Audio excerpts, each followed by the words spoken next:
वैसे जल्द ही सोनी सब पर आने वाले हैं वीर हनुमान, और ये तो आप जानते ही हैं कि हनुमान जो है वो दरअसल शिव जी का ही तो अंश है। तो ऐसे में जो कास्ट है इस सीरियल की वो पहुंची उज्जैन महाकाल के दर्शन करने, उनका आशीर्वाद प्राप्त करने।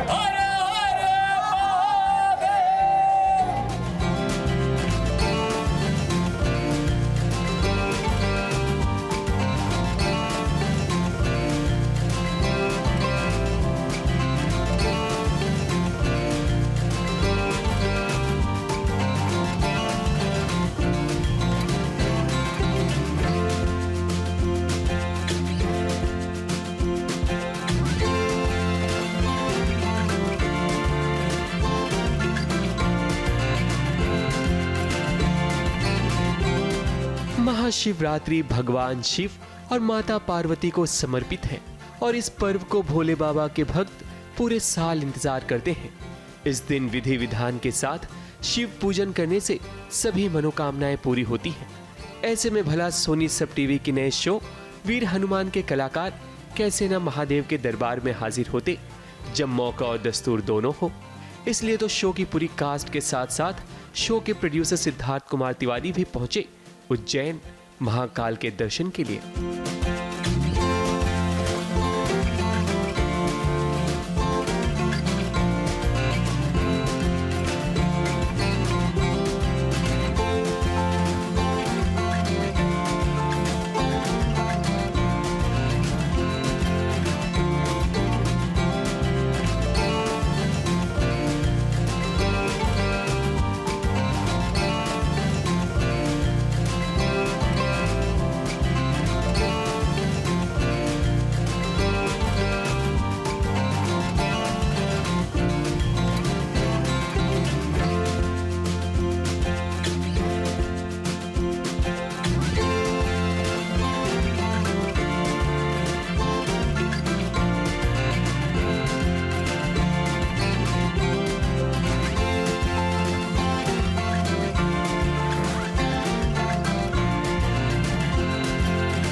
साइली सालुंखे इस शो में माता अंजना का किरदार निभा रही हैं।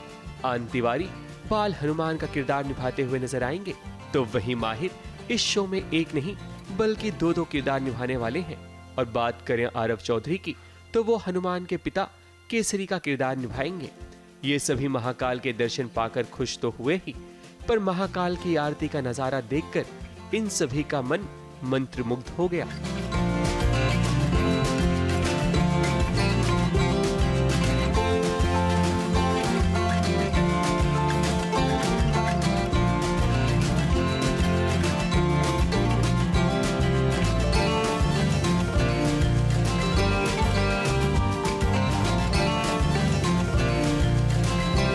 साली इस पावन नगरी पे आज आरती देखने को मिलेगा हमें, कितने हम अपने आप को भाग्यशाली मानते हैं यार। I seriously feel I am lucky कि मुझे ये आरती अटेंड करने का मौका मिला। बहुत बिजी स्केड्यूल और बहुत बिजी हमारा सब कुछ वर्क टाइम है, और उससे टाइम निकाल के हमारे शो की शुरुआत से पहले ही हम यहाँ आए उज्जैन में आरती के लिए। इससे ज़्यादा शुभ और कुछ नहीं हो सकता एक शो के लिए।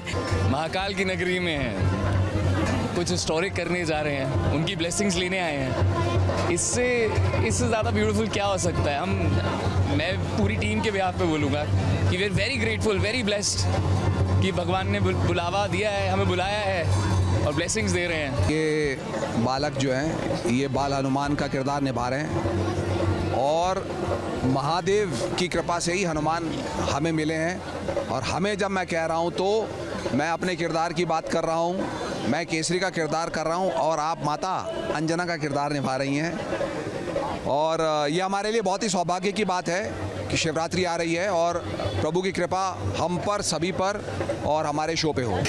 देवराज सेव्यमान पावनाग्रिपङ्कजं व्यालयज्ञसूत्रविन्दुशेखरं कृपाकरं नारदादियोगिवृन्दवन्दितं दिगम्बरं काशिकापुराधिनाथ कालभैरवं भजे भानुकोटिभास्वरं भवाग्नितारकं परं नीलकण्ठमें सिद्धार्थदायकं त्रिलोचनं कालकालमम्बुजाक्षमक्षशूलमक्षरं काशिकापुराधिनाथ कालभैरवं भजे मुक्तिदायकं प्रशस्तचारुविग्रहं भक्तवत्सलं शिवं समस्तलोकविग्रहं विनन्करन्मनोगहेम किङ्किणीरसत्कटिं काशिकापुराधिनाथ कालभैरवं भजे। आरती में मुझे बहुत एक्साइटमेंट होगी और हैप्पी भी बहुत होगा क्योंकि महाकाल की नगरी में आरती कर रहा हूँ। महाकाल की आरती होने के बाद यहाँ आए भक्तों के लिए एक सरप्राइज भी प्लान किया गया था, क्योंकि डिजिटल की दुनिया में पहली बार किसी टीवी शो का 3D प्रोजेक्शन के थ्रू प्रमोशन किया गया, जो देखने में बड़ा ही भव्य लग रहा था। ये महाकाल की नगरी है और हमें यहाँ आना था आशीर्वाद देने के लिए उनका। एक इतने बड़े कहानी जो आज के आई थिंक हर बच्चों को हमारे देश की मालूम होनी चाहिए कि हनुमान जी से बड़ा हमारा कोई सुपर हीरो ही नहीं है। और वो बचपन में कैसे थे, कैसे वो बड़े हुए, क्या उनकी कहानी है, आज के दौर के हिसाब से स्वास्तिक फिर से लेके आ रहे हैं, हम लेके आ रहे हैं दर्शकों के लिए श्रीमद् रामायण के बाद। तो काफ़ी आशीर्वाद लेने आए हो यहाँ पे। देखिए हम लोग काफ़ी हद तक बहुत डिटेल में गए हैं, रिसर्च के स्टैंड पॉइंट से हर चीज़ों को समझने की कोशिश की है। तो जो उसका समय के हिसाब से जिस तरह से हम उनको अडेप्ट कर रहे हैं, जो कहानी की जो मेन भाव हम लेके आ रहे हैं, वो मुझे लगता है बहुत नई होगी। ये कहानियाँ ऐसी हैं जो अमर हैं, हनुमान जी जैसी, वो हमेशा रहेंगी। पर किस तरीके से आप दर्शकों को उन टाइम के हिसाब से नए तरीके से वो सोच उन तक लेके आते हो, वो हमारी कोशिश रहती है। तो एक सोच में नयापन है, एक दिखाने के तरीके में नयापन है आज के दौर के हिसाब से। तो एक बहुत ही फैमिली लेड पर मॉरल वैल्यूज़ के साथ कि बच्चों को किस तरह से होना चाहिए, हनुमान जी की स्टोरी का महत्व क्या है उनके दिन की ज़िंदगी में, तो उन सब चीज़ों के साथ बहुत सारा नया चीज़ें मिलेंगी हमेशा स्वास्तिक से। ऐसा आप देखते आए तो हम कोशिश तो वही कर रहे हैं फिर से करने की। बिल्कुल उस तरह के उस समय के जो पॉलिटिकल सिनेरियो भी था कि वो ऐसा एक समय था जहाँ मनुष्य, राक्षस, वानर एक समय पर ही धरती पे रहते थे। तो मुझे ऐसा लगा कि ये तीनों कैसे रहते होंगे, जो आप रामायण की कहानी में देखेंगे कि वानर राज बाली की भी राक्षसों से स्टोरी है, वो काफ़ी अच्छे से लिखी हुई है। किस तरह से बाली ने रावण को किस तरह से पकड़ा था और उनके बीच में क्या हुआ था। तो मुझे लगा है कि एक पूरी जो उस समय का माहौल था कि वानरों की दुनिया कैसी थी, मनुष्यों की कैसी थी, राक्षसों की क्या थी, हम वो डिटेल में दिखा रहे हैं कि बाली की शुरुआत कहाँ से हुई, उसकी सोच कैसे बदली। हर एक पहलू को हम बहुत गहराई से दिखा रहे हैं। और पहली बार इस तरह से एक प्रमोशन सोनी साहब ने प्लान किया है, तो बहुत अच्छा लगा। मैं भी देखने आया हूँ कि आज कैसा लग रहा है, कुछ नया, नए तरीके से, नए दौर के हिसाब से। सोनी साहब भी हमेशा यही ट्राई कर रहे हैं कि कैसे हम आज के दौर के लोगों से जुड़ें। तो कहीं ना कहीं हमारी सोच काफ़ी मैच की, इसीलिए हम इस तरीके से वीर हनुमान सोनी साहब पे लेके आ रहे हैं। शो वीर हनुमान को जब महादेव का आशीर्वाद मिल गया है, तो ये शो जरूर दर्शकों के बीच अपनी पकड़ बनाएगा। और वैसे भी प्रोड्यूसर सिद्धार्थ कुमार तिवारी तो माइथो शो बनाने में माहिर हैं, और हमें पूरा यकीन है कि ये अपने दर्शकों को निराश नहीं करेंगे। उज्जैन से विशाल शर्मा के साथ एबीपी न्यूज रिपोर्ट।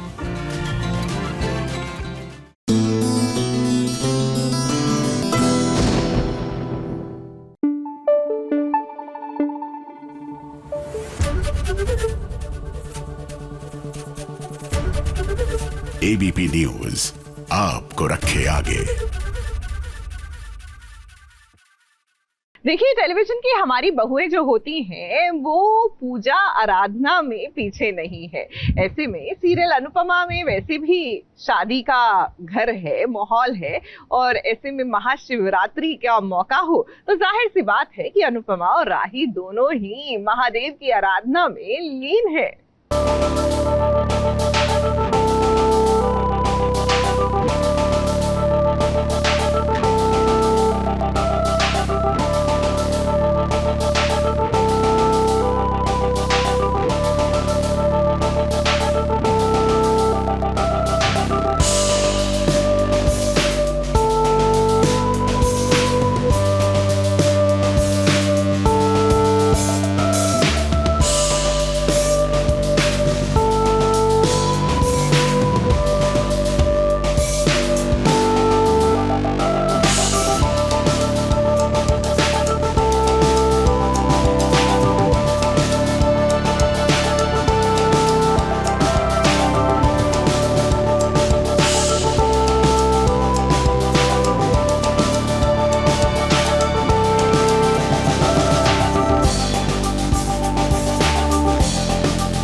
महाशिवरात्रि पर जरा अनुपमा को देखिए। आज वो महादेव की पूजा अर्चना कर रही है। बड़े ही प्यार से, बड़े ही दुलार से उसने शिवलिंग का अभिषेक किया।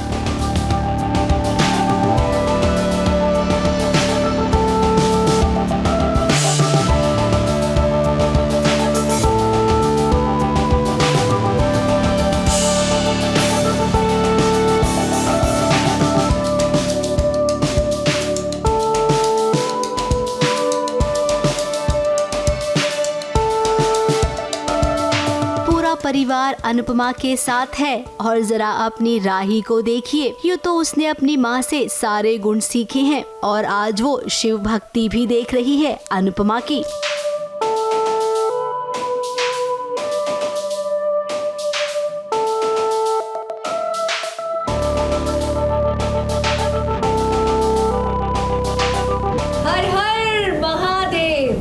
वैसे अनुपमा थोड़ी सी विचलित है, परेशान है। उसे डर लग रहा है कि राही अपनी नई जिंदगी की शुरुआत एक नए परिवार में किस तरीके से करेगी। अब शिवलिंग के पास जब जब वो जा रही है उसे हिम्मत मिल रही है, मानो उससे भोलेनाथ कह रहे हो कि सब ठीक हो जाएगा। में ऐसा है कि मम्मी बहुत ज़्यादा मेरी शादी को लेके बहुत ज़्यादा परेशान है, थकी हुई है, टायर्ड है, क्योंकि सब कुछ मम्मी खुद अपने हाथों से हैंडल कर रही है, तो शी इज़ टायर्ड। तो मुझे कहीं ना कहीं लग रहा है कि मम्मी टेंस्ड है या फिर परेशानी या फिर क्या है, मुझे समझ में नहीं आ रहा है। क्योंकि जब पूजा कर रही थी तो करते करते थोड़ा बहुत डिसबैलेंस हो रही थी, ऐसा लग रहा था कि she is not feeling well. Rahi और प्रेम की हल्दी का मुहूर्त आ गया है, जहाँ पर कुठारी की एक नई रस्म है या फिर यूँ कहे अनोखी रस्म। होने वाले दुल्हा दुल्हन को अनार छिलना है। अब इस अनार से प्यार का कनेक्शन जुड़ता है, वो कैसे हम भी नहीं जानते, लेकिन जो परी ने बताया उसे सुनेंगे। वो सास और ससुर मतलब पराग कोठारी और जो ख्याति जी है उनकी तरफ से ही रस्म होती है। सास ससुर करते हैं बहू के लिए, तो अनार देते हैं वो उन्हें ताकि कुछ बैलेंस बना रहे लाइफ में, और वो फिर एक दूसरे को अनार खिलाते हैं। अब हल्दी का फंक्शन हो और कोई ड्रामा ना हो, ऐसा नहीं हो सकता है। इसीलिए ये ड्रामा थोड़ा सा हुआ जब बा और प्रेम की दादी आपस में भिड़े। ऐसी लस्सी का क्या मतलब है भाई? जो हल्दी हम खा सकते हैं ना वो लगा भी सकते हैं, तो ये हल्दी लगाने में क्या प्रॉब्लम है? हमें प्रॉब्लम है। हम तो कहते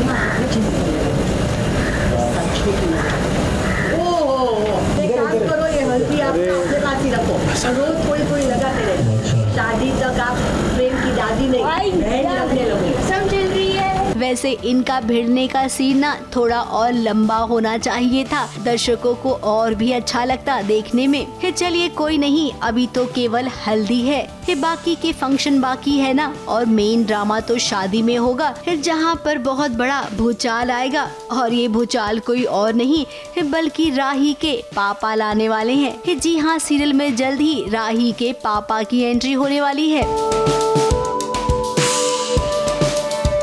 एबीपी न्यूज रिपोर्ट।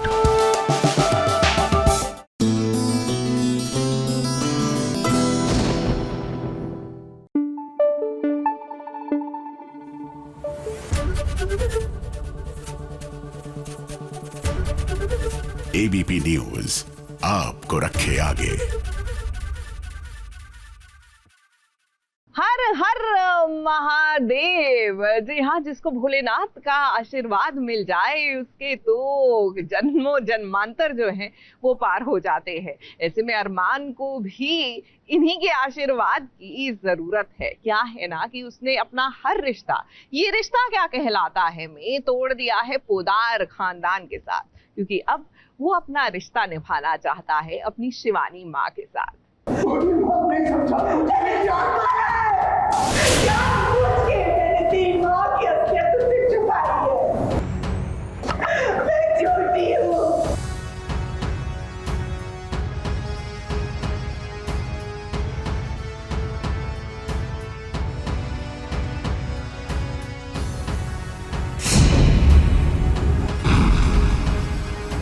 माँ बच्चे पर सब कुछ लुटा देगी और मेरी तो माँ ने ही मुझे लूट दिया।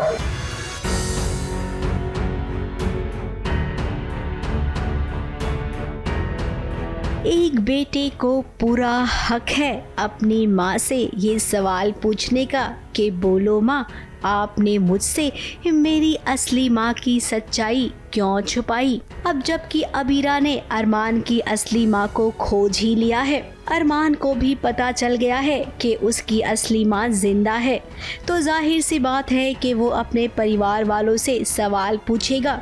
और हम ये भी जानते हैं कि उसके परिवार वालों को जवाब देना कितना मुश्किल पड़ जाएगा। विद्या जो अरमान को अपने सगे बेटे से भी ज़्यादा प्यार करती है, आज जब अरमान को सच्चाई का पता चला तो उसने विद्या माँ से वो राज जानना चाहा जो राज बरसों पहले दादी सा ने विद्या के दिल में दफन करवा दिया था। अरमान को पता चलता है कि कहीं ना कहीं माँ ने भी मुझसे धोखा किया है और माँ को पता था ये बात कि मेरी जो असली माँ है, मेरी बायोलॉजिकल मदर जो शिवानी है, वो अभी भी है इस धरती में, उन्हें पता था और उन्होंने ये बात मुझसे छुपाई। अब माधव की पहली पत्नी शिवानी है, क्या ऐसा आपको लगता है होगा? अब देखिए, हमें तो यही पता चला है कि अरमान है तो इसी घर का बेटा, माधव उसके असली पिता हैं। अब जब शिवानी माधव की जिंदगी से चली गई थी तब विद्या आई माधव की जिंदगी में और दादी सा ने यहाँ पर खेल खेला, विद्या की गोद में अरमान को डाल दिया। दोष देना बंद, जो कुछ हुआ अच्छा ही हुआ, परवरिश परिवार का नाम। उसको बिल्कुल अच्छा नहीं लग रहा है, वो गिल्टी है, उसको ये एहसास हो रहा है कि उसने जो कुछ भी किया वो गलत किया, लेकिन वो गलत उसने अच्छाई के लिए ही किया। सालों साल परिवार चलता रहा, लेकिन अब जब कहानी में ये वाला मोड़ लाना था तो देखिए मोड़ आ गया और पूरा परिवार टूट गया, बिखर गया। आज यहाँ पर खड़े हर इंसान की आंखों में आंसू है। अरमान दादी सा से भी सवाल पूछ रहा है। उन्हें मैं अपनी दादी समझ रहा था, पर ये तो मेरी दुश्मन नहीं थी। तू कोई हक नहीं था मेरे साथ ऐसा करने, हम लोगों को कोई हक नहीं था।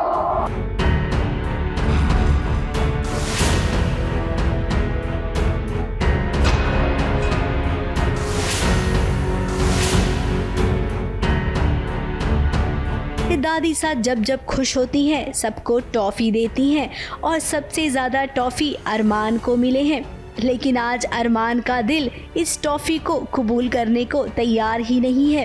अब अरमान ये घर छोड़कर जा रहा है, अपनी असली माँ के साथ रहेगा।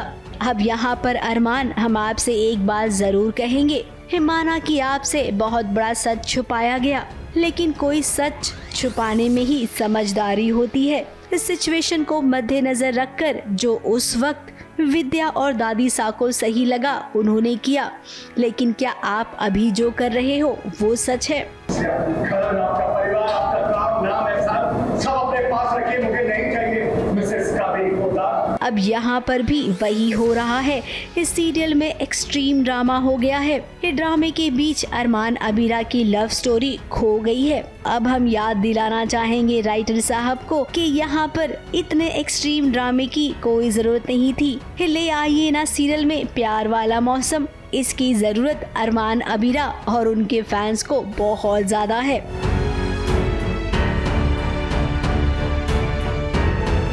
ABP news report.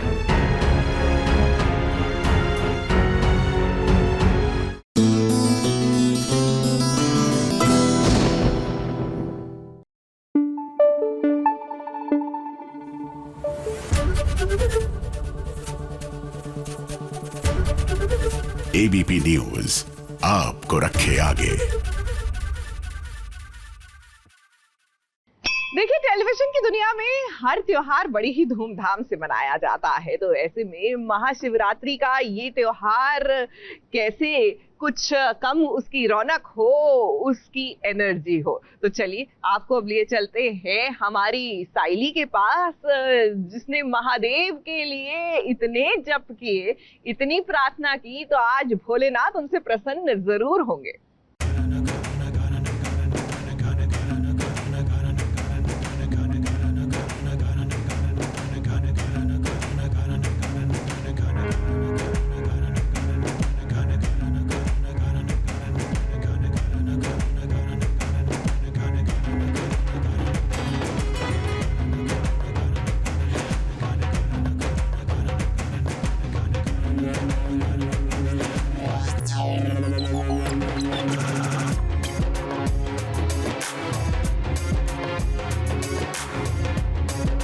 मैं हूँ नेहा हरसोरा, आपकी प्यारी साइली, और आज हम SBS के साथ महाशिवरात्रि मनाने वाले हैं।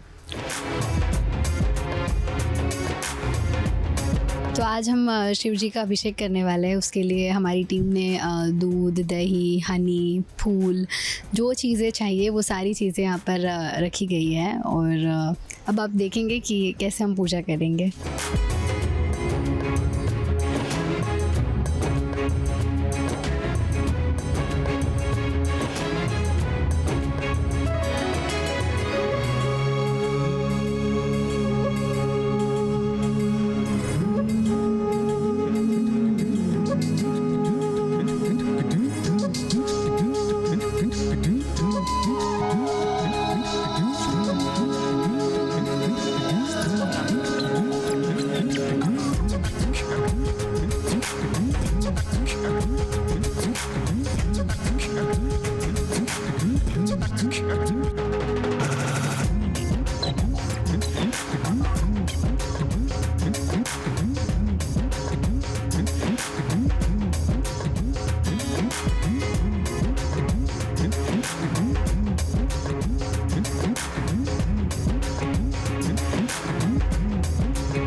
तो हमारी पूजा अभी समाप्त हुई है।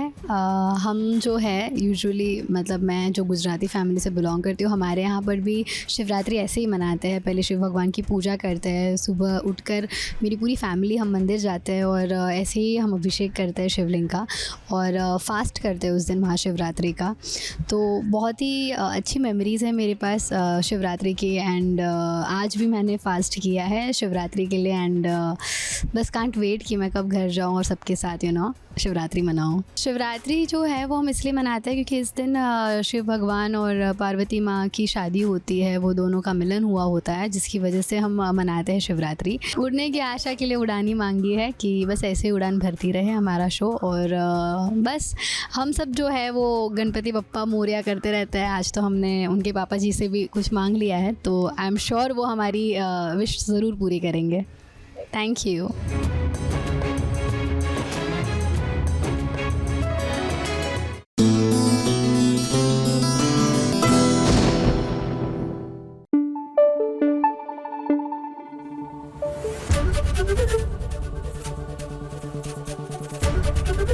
ABP न्यूज़ आपको रखे आगे।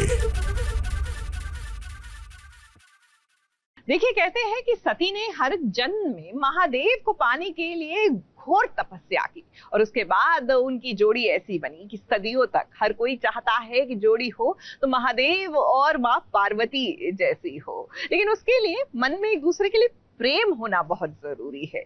तो देखिए, हमारे मान और डोरी, इनके बीच का जो प्रेम है आज साफ झलक रहा है।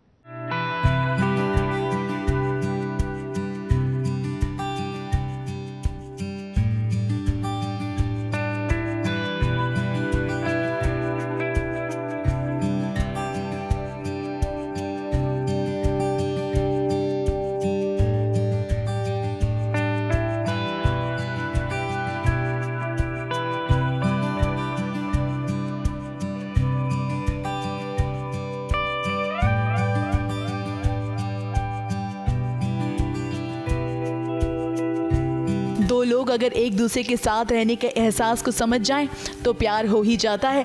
अब देखिए ना, मान की हरकतों को देखकर तो लगता है कि वो डोरी के प्यार में रंग गया है, और ऐसा ही हाल डोरी का भी है।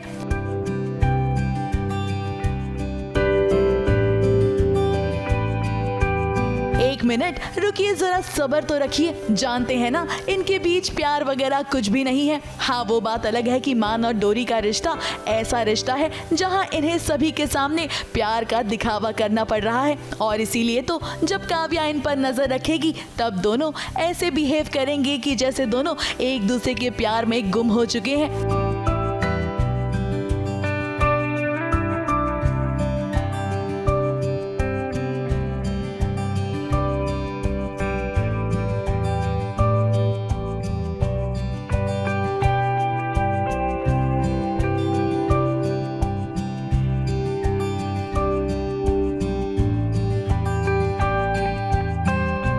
क्या उल्लू बनाया ना काव्या को। सच में उसे तो कुछ भी समझ नहीं आया, और तो और वो इस सोच में पड़ गई है कि आखिर ये चल क्या रहा है। ऑफ कोर्स इश्क का तड़का उधर चालू हो चुका है और इधर मेरी नैया डूबती आप लोगों को नजर आ रही होगी, बट लेट्स सी अभी आगे क्या होता है। वैसे जब दोनों को इस बात की आहट हो जाती है कि काव्या चली गई है, तो डोरी ने मान को इस बात को समझा दिया कि उनका प्यार कोई रेंट का घर नहीं है जो कोई भी आए और उनके दिल के मकान में घर कर ले।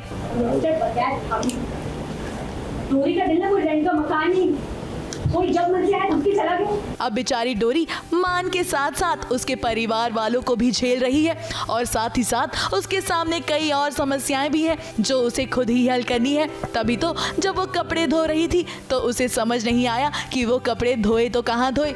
इसीलिए जब उसे जकूजी दिखाई दिया तो उसने सोचा क्यों ना यहीं पर कपड़े धो लिए जाएं। लेकिन मगर जब वहाँ मान आए तो देखिए क्या हुआ। मुझे क्यों कह रहा तूने? मैंने गिराया, मैंने गिराया, मैंने नहीं है, थप्पड़ फिर गया मेरा। चौकड़ी खींचने को।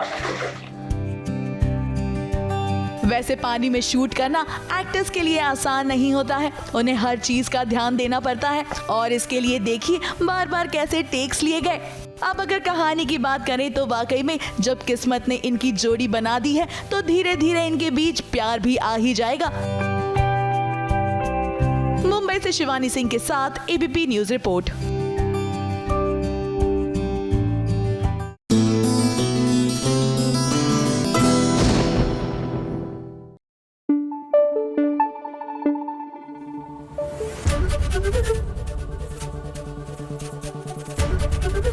एबीपी न्यूज आपको रखे आगे।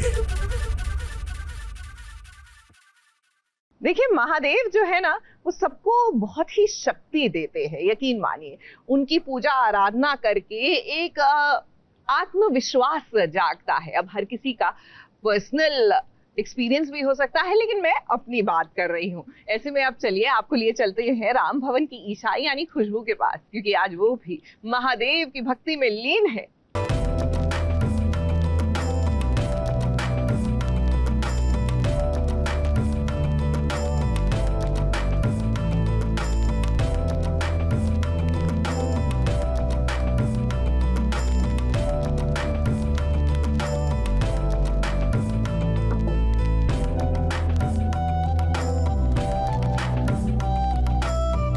नमस्ते, मैं खुशबू राजेंद्र हूँ, ईशा फ्रॉम राम भवन। आज यहाँ पर हम सास बहू और साजिश के साथ कर रहे हैं महाशिवरात्रि की पूजा, क्योंकि आज महाशिवरात्रि है।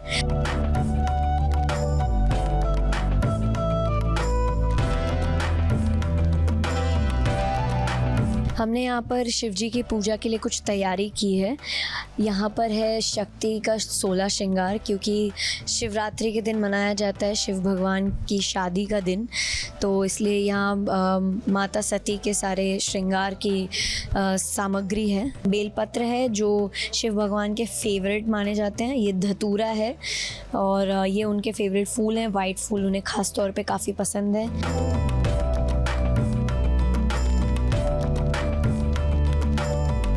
हम शिव भगवान के कॉर्नर्स पे चढ़ाते हैं, क्योंकि यहाँ पर गणपति जी, कार्तिकेय जी माना जाता है कि होते हैं, फिर उनके एक्सटेंडेड पार्ट पे और फिर शिव भगवान पे, तभी आपको पूरा फल मिलता है।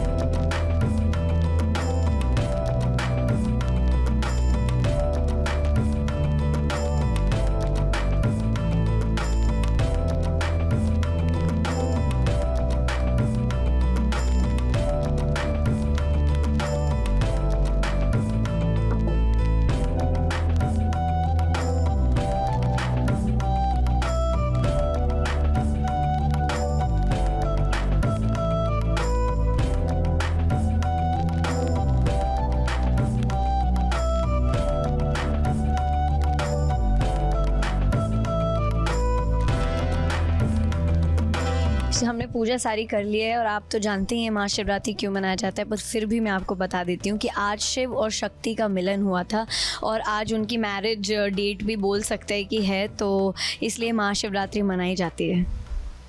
हैप्पी महाशिवरात्रि।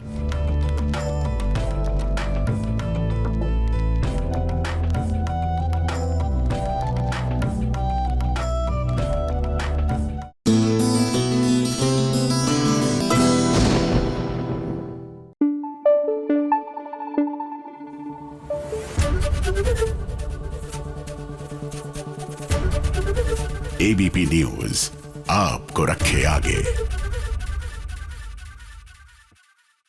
महादेव सबको सद्बुद्धि दे, लेकिन कुछ लोग होते हैं जिनको छल कपट करने से फुर्सत ही नहीं होती, तो अच्छे कार्य कैसे करेंगे। अब गुम है किसी के प्यार में ही देख लीजिए। तेजस्विनी के पिताजी क्या गुजरे, इनकी जो सौतेली माँ है वो तो, बल्कि उसने तो कहना चाहिए बेचारी तेजस्विनी को हमारी टीवी सीरियल्स की सिंड्रेला बना दिया।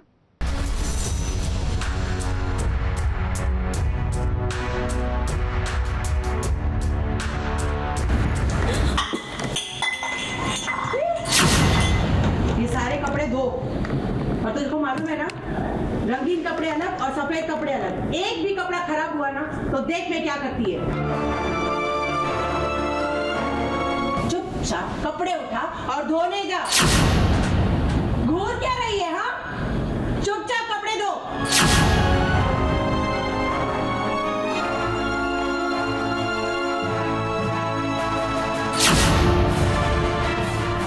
तेजस्विनी की जिंदगी में कितना बड़ा तूफान आया है। उसके बाबा बहुत ही कम दिनों में भगवान को प्यारे हो गए और पीछे छोड़ गए दुनिया भर की मुसीबत, ऐसी मुसीबत के जिससे पीछा भी नहीं छुड़ाया जा सकता। अब तेजस्विनी के बाबा ने दो शादी की थी। पहली पत्नी के घर तेजस्विनी को अपने परिवार के साथ आना पड़ा, क्योंकि पहले वाला घर जिसमें वो रहा करते थे वो बाबा के ऑफिस वालों ने दिया था, और अब बाबा नहीं रहे तो घर कैसे मिलेगा। मजबूरन यहाँ आना पड़ा तेजस्विनी को, और अब इस घर का पूरा काम भी करना पड़ेगा। इतने सारे कपड़े धुलने पड़ेंगे। चुपचाप कपड़े उठा और धोने जा। घूर क्या रही है? हाँ, चुपचाप कपड़े धो। बेचारी तेजस्विनी तो आंसुओं के सहारे अभी जी ही रही थी। उसे क्या पता कि आगे की जिंदगी बिताने के लिए उसे कपड़े भी धुलने पड़ेंगे। वही तेजस्विनी की सौतेली बहन जो बहुत ही प्यारी है, उसे अपनी बहन मानती है। मेरे को अपनी पढ़ाई का रौब दिखा रही थी। पूछो इससे, पूछो इसकी पढ़ाई किसके पैसे से हुई है? मेरे नवरे के पैसे से ना। अरे आई क्यों है? बस करो अभी, एक ही बात को कितनी बार बोलती हो? तेजू काम कर लेगी, अब ज्यादा परेशान मत करो मेरी बहन को। आजकल बहुत जबान चलाने लगी है। रुक, मैं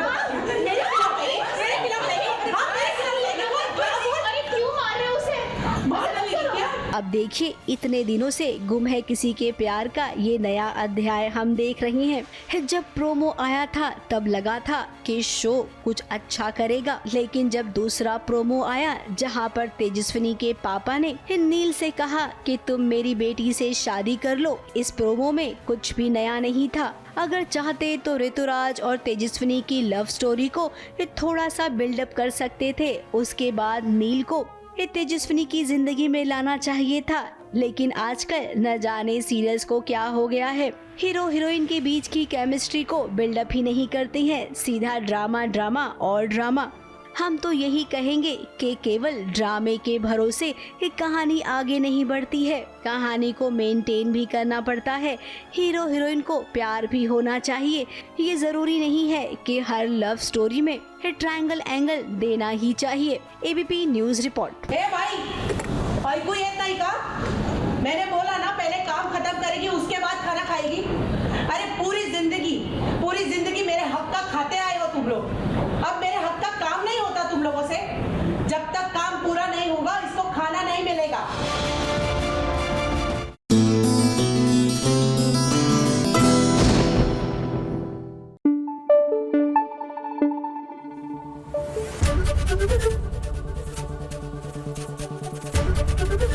एबीपी न्यूज आपको रखे आगे। भैया, झनक और अनिरुद्ध जब जब करीब आते हैं, बेचारी अर्शी, उसकी तो सेहत पे असर पड़ता है, मतलब लिटरली वाला। अब देखिए ना, एक बार फिर से झनक और अनिरुद्ध रोमांस क्या करने लगे। भाई अर्शी तो बेहोश हो गई।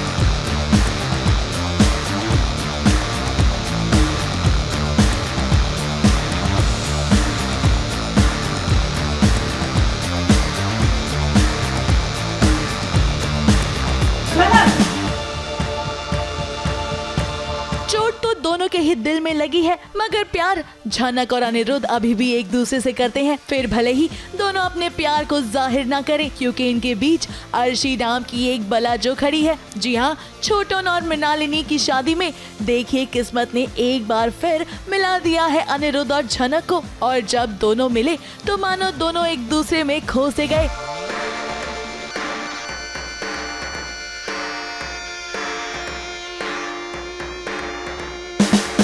इन दोनों की खुशी बिपाशा को बिल्कुल भी बर्दाश्त नहीं होती है। उसे इतनी मिर्ची लगी कि उसने फौरन दे दी अर्शी को अपडेट, क्योंकि उसने तो वैसे भी अर्शी को ये प्रॉमिस किया था कि अगर कुछ भी होता है झनक और अनिरुद्ध के बीच तो वो उसे तुरंत खबर देगी। अब बिपाशा को तो देखिए, अर्शी को तो उसने खबर दी ही, मगर झनक और अनिरुद्ध को परेशान करने के लिए उसने उनके कानों में भी ये खबर दे दी कि अर्शी को इस बात का पता चल चुका है। अब बिपाशा को कौन समझाए कि ये जो भी था वो एक कोइंसिडेंट था, मगर नहीं, उसे तो बस आग लगानी है ताकि झनक को वो नीचा दिखा सके। क्या हुआ?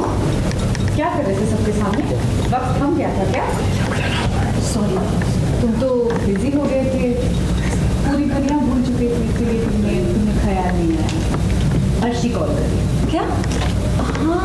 आपको कैसे पता चला कि अर्शी कॉल कर रही है? क्योंकि अर्शी ने मुझे कॉल किया था और उसने नहीं बताया कि काफ़ी देर से वो तुम्हें कॉल कर रही है, जनक को भी कॉल कर रही है, लेकिन तुम में से किसी ने भी उसका फ़ोन नहीं उठाया। वैसे मैंने बता दिया है कि तुम दोनों रोमांटिक मोमेंट में ऐसे फ्रीज हो गए। अब कहानी में आगे एक बड़ा ट्विस्ट आएगा। बिपाशा की इस अपडेट की वजह से अर्शी हो जाएगी बेचैन, जिसके चलते उसका एक्सीडेंट हो जाएगा। जी हाँ, अर्शी गिर पड़ेगी सीढ़ियों से, और अब लगता है कि इसका सारा इल्जाम किसी और पर नहीं बल्कि झनक और अनिरुद्ध पर ही आएगा, क्योंकि ये तो सभी जानते हैं कि अर्शी कितना ज्यादा ड्रामा करती है जब भी कुछ होता है, और फिलहाल तो आंच उसके बच्चे पर आई है, तो वो तो बिल्कुल भी नहीं छोड़ेगी झनक को। क्यों, है ना अर्शी? बहुत बड़ा ट्विस्ट है ये, और बहुत ही, एक तो अर्शी वैसे ही इतनी एग्रेसिव रहती है, अब तो बिल्कुल ही भूखी शेरनी बन जाएगी पता नहीं किस किस को खा जाएगी अपने गुस्से में। तो अभी मैं सीढ़ियों से स्लिप होती हूँ और पेट के बल गिरी हूँ, तो और घर में कोई नहीं है, घर में कोई भी हेल्प करने के लिए नहीं है, और अर्शी ने सबको बोला था जाने से पहले कि मत जाओ, मेरा ख्याल ध्यान रखने के लिए यहाँ किसी को छोड़ दो, पर कोई नहीं माना और सब चले गए। So let's see. बिल्कुल अर्शी, आपसे हमें यही उम्मीद थी, मगर अब अनिरुद्ध और झनक इस सिचुएशन से कैसे डील करते हैं, और क्या वो वाकई में एक दूसरे का साथ देते हैं या हो जाते हैं अलग, यही तो देखने वाली बात होगी। मुंबई से भुवन सिंह के साथ एबीपी न्यूज रिपोर्ट।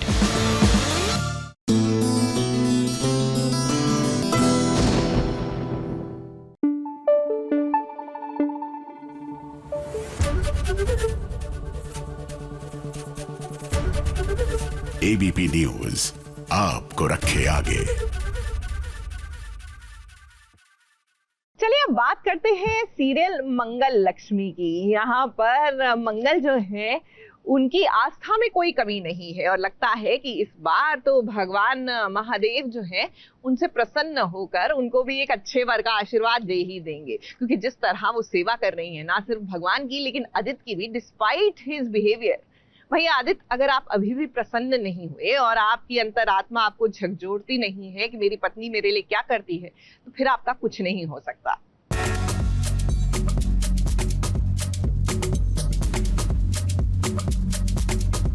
इस सारी दुनिया की मुसीबत बेचारी मंगल पर आ गिरी है। अब मंगल कुछ बोल नहीं सकती है, इसीलिए राइटर साहब ने ये पूरी स्क्रिप्ट मंगल की माँ यानी कि शांति देवी के लिए लिखी है। यकीन मानिए, जब जब शांति देवी स्क्रीन पर आती है ना, बाय गॉड मजा ही आ जाता है। डायलॉग बोलने का इनका अंदाज, इनके चेहरे के तेवर, ये सब कमाल का होता है। मंगल कैसे टैकल करेगी उस बेचारी की आवाज बंद हो गई है। मैं क्या बताऊं, मेरी आवाज मैं क्या बताऊं, मेरी आवाज नहीं निकल रही। मैं कैसे सौम्या जी से बात करूंगी? तो मंगल की आवाज बंद हो गई है। अब मेरा ये सौम्या जी जो कहती है करने दो भैया, हमको कोई फर्क नहीं पड़ता। पूजा होनी जरूरी है, कौन भी करे। अब देखिए, महाशिवरात्रि की पूजा में शांति देवी चाहती हैं कि उनकी बेटी बैठे सौम्या ने सपने तो देखे थे कि इस पूजा में वो बैठेगी, लेकिन शांति देवी के रहते ऐसा मुमकिन नहीं है।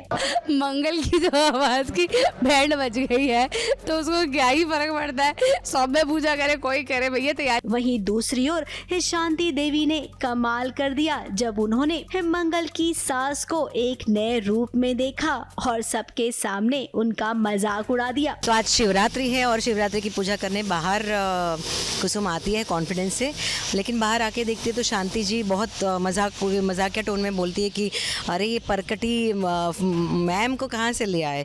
तो ये सुन के बहुत गुस्सा आता है, लेकिन मैं गुस्से को थोड़ा सा कंट्रोल करके जवाब देने की सोच ही रही, तो वो आगे कुछ बोलती है तो फिर मैं उनको अच्छे से सुनाती हूँ कि लगता है आप हमें पहचान नहीं सकी, आपके तो हर रूप को हम पहचान चुके हैं। तो वो चुप हो जाती है क्योंकि थोड़ा कंट्रोल में रही है। मंगल की सासू माँ के साथ जो हुआ वो सच में अच्छा नहीं हुआ, लेकिन इसका मतलब ये थोड़ी है कि जो हुआ उसे लेकर हम एक कोने में सबसे छुप कर बैठे रहे। ऊपर से मम्मी आ गई, मम्मी लड़ रही है, मम्मी एक्चुअली आज मेरी आवाज ना मेरी मम्मी बन के आई है। सबको लग रहा था कि कुसुम इस पूजा में नहीं आएगी। कुसुम ने पूजा में जैसे ही एंट्री ली सब हंसने लगे। वहीं सौम्या ने मंगल को धक्का भी मार दिया। देखा ना इस पूजा में कितना सारा ड्रामा हो गया। और आदित्य कुछ नहीं कर रहा है, वो केवल व्हीलचेयर पर बैठकर एंजॉय कर रहा है, क्योंकि वो जानता है कि जब इतनी सारी औरतें हैं तो भाई मैं कहाँ से कुछ बोल पाऊंगा। अब सही भी तो है, इस सीरियल में औरतों का ही तो बोलबाला होता है ना। मैं पूजा करना चाहती थी आदित्य के साथ और मैंने मेरा प्लान तो वो फुल ऑन था कि मैं करूँगी क्योंकि मंगल की आवाज़ बैठी हुई है, कोई नहीं रोकेगा। लेकिन मंगल की अम्मा उन्हें आज ही आना था, अम्मा नहीं सॉरी मम्मी, उन्हें आज आना था और उन्होंने मुझे कमरे में बंद कर दिया। फिलहाल मंगल की जिंदगी में बहुत जल्द मंगल होने वाला है और उसके बाद आपको बता दे कि मंगल की जिंदगी पूरी की पूरी बदल जाएगी। ABP news report.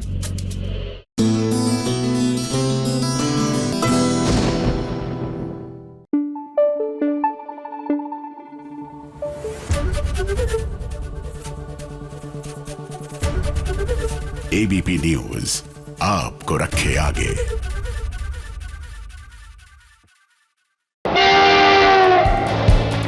आ गई है फटाफट खबरों की रेलगाड़ी और फटाफट खबरों की रेलगाड़ी का पहला स्टेशन है सीरियल जमुनिया का सेट। शिमारू उमंग का नया सीरियल जमुनिया 3 मार्च से आने वाला है। ये एक लड़की की कहानी है जिसके माता पिता उसका साथ छोड़कर दुनिया से चले जाते हैं और वो अपने अंकल आंटी के साथ रहती है जो जमुनिया को बहुत सताते हैं। और ये नजारा है शो जमुनिया की प्रेस कॉन्फ्रेंस का, जहां पर सितारों से हमारी मुलाकात हुई। बनारसी साड़ी स्पेशली मधुमती का जो किरदार है वो बनारसी बहुत ही खूबसूरत कलर्स की साड़ी में नज़र आएंगी और अक्सर वो जब उसके मधुमती के बाल जब खुले होते हैं तो वो गुलाब लगाती हैं और जब वो जूड़ा करती हैं तो वो गजरे लगाती हैं और मेकअप आप देख ही सकते हैं। मीन्स मधुमती इज़ लाइक मैं हीरा मंजी की मनीषा कोयराला जैसी जो किरदार था जो अपना बहुत ज़्यादा ख्याल रखती है, वैसा किरदार है। बस यही है कि आप रंग का चश्मा चढ़ाकर लोगों को जज मत कीजिए, आप उसको जानो पहचानो। अगर वो बुरी है तो बोलो उसको कि हाँ तुम्हें ये प्रॉब्लम्स हैं, पर अगर वो अच्छी है तो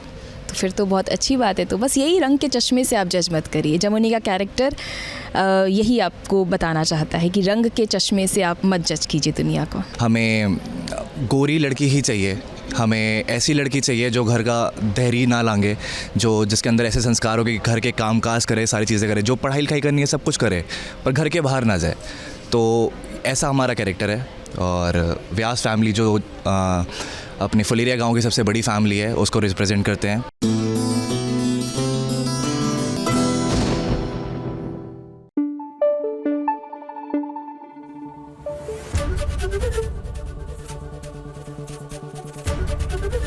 एबीपी न्यूज आपको रखे आगे।